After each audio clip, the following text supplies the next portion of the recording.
Confirmed, Kim at Paulo magka-date sa ABS-CBN Ball 2025. Isang nakakakilig na balita para sa mga tagahanga ng Kim-Pao tandem. Kumpirmado na dadalo ng magkasama sina Kim Chiu at Paulo Avellino sa ABS-CBN Ball 2025 bilang magka-date.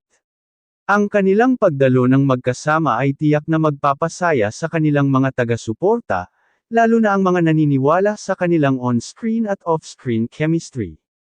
Kim-Pao's unstoppable chemistry. Mula pa noong kanilang tambalan sa teleseryeng Linlang, hindi may kakaila ang malakas na koneksyon nina Kim at Paulo. Mas lalong lumalim ang kanilang samahan sa pelikulang My Love Will Make You Disappear, kung saan pinahanga nila ang mga manunood sa kanilang natural na chemistry. Dahil dito, marami ang naghahangad na makita silang magkasama sa mga importanteng okasyon, at mukhang ibibigay nga nila ito sa ABS-CBN Ball 2025. Special recognition for Kim and Paulo. Bukod sa kanilang pagdalo bilang magka-date, pararangalan din sina Kim at Paulo ng German Moreno Power Tandem Award sa nasabing event. Ito ay bilang pagkilala sa kanilang kahangahangang pagganap at ang impact ng kanilang tambalan sa industriya. Ang ABS-CBN Ball 2025 ay isa sa pinakamalalaking event sa showbiz, kaya't malaking karangalan ito para sa dalawa.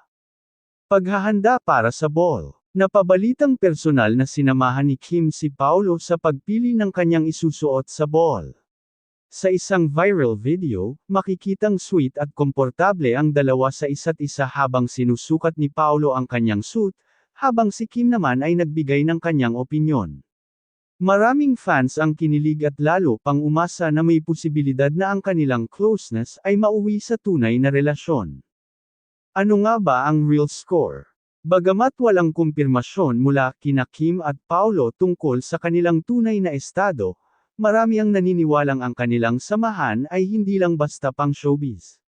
Sa kanilang mga panayam, kapwa nila sinasabing malapit silang magkaibigan, ngunit hindi rin nila itinatanggi na may espesyal silang turing sa isa't isa.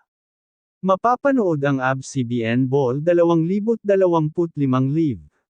Ang ABS-CBN Ball 2025 ay gaganapin sa ika-4 ng Abril taong 2025, at mapapanood ito ng live sa iba't ibang platform sa buong mundo. Ito ang perpektong pagkakataon upang makita sina Kim at Paulo na magkasama, at abangan kung may mas espesyal pang revelasyon mula sa kanila. Ano sa tingin mo? May real-life romance na ba sa pagitan nina Kim at Paulo? I-comment ang inyong opinyon at huwag kalimutang i-like at i-subscribe sa Celebrity Hub para sa iba pang exciting updates.